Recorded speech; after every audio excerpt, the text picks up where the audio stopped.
citizens. Thank you very much for the opportunity to speak today, Mr. Chairman, and to the senators. I represent Indivisible, Little Rock and Central Arkansas. We are a grassroots activist group here in Central Arkansas. We have about 600 members here in the Central Arkansas area and the communities in the area.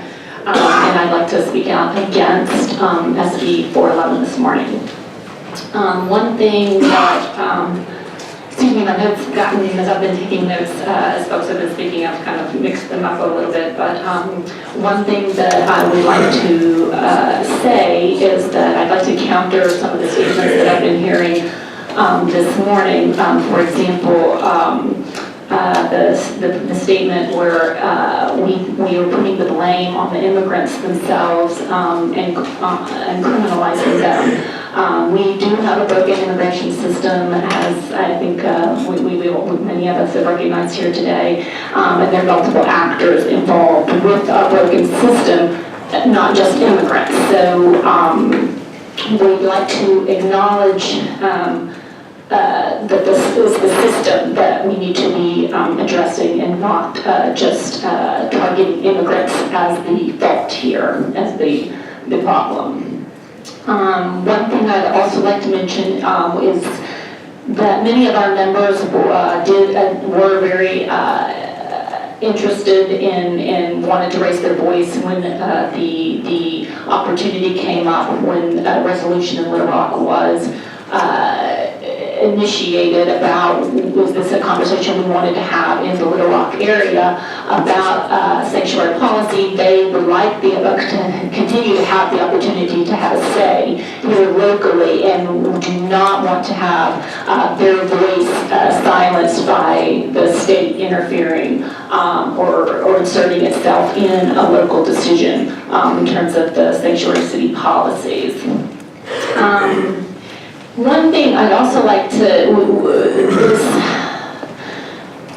this criminalization of immigrants is frightening to me personally and to many of our friends here in the community and our neighbors.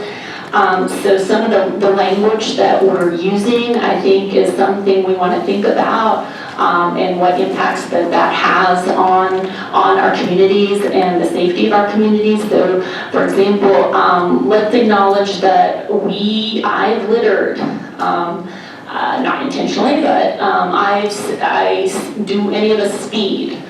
Do any of us exceed the speed limit? We are criminals then? Does that make us more likely to commit violent acts because we have, most of us in this room, broken the law? I submit to you that crossing a border is not the same as a violent act against another human being.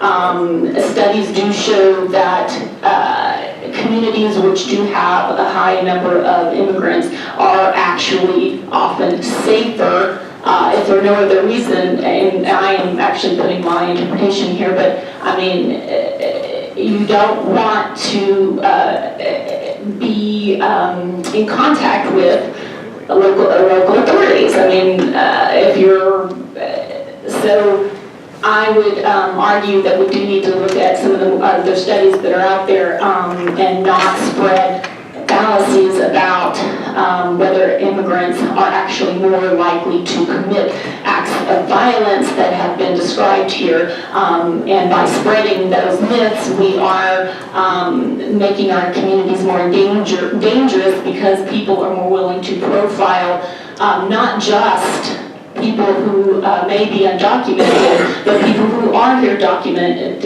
and who have brown skin. And to me, it harks back to an era, civil rights era, where, for example, a white woman could say something against a man with black skin, and because there's a culture of fear that we have been instilled in our public conversations, where we, quote, expect more animalistic behavior or violent behavior from a black man, then that culture of fear allows us to act against a group of people who, in fact, may not do not actually deserve to be acted against in such a way.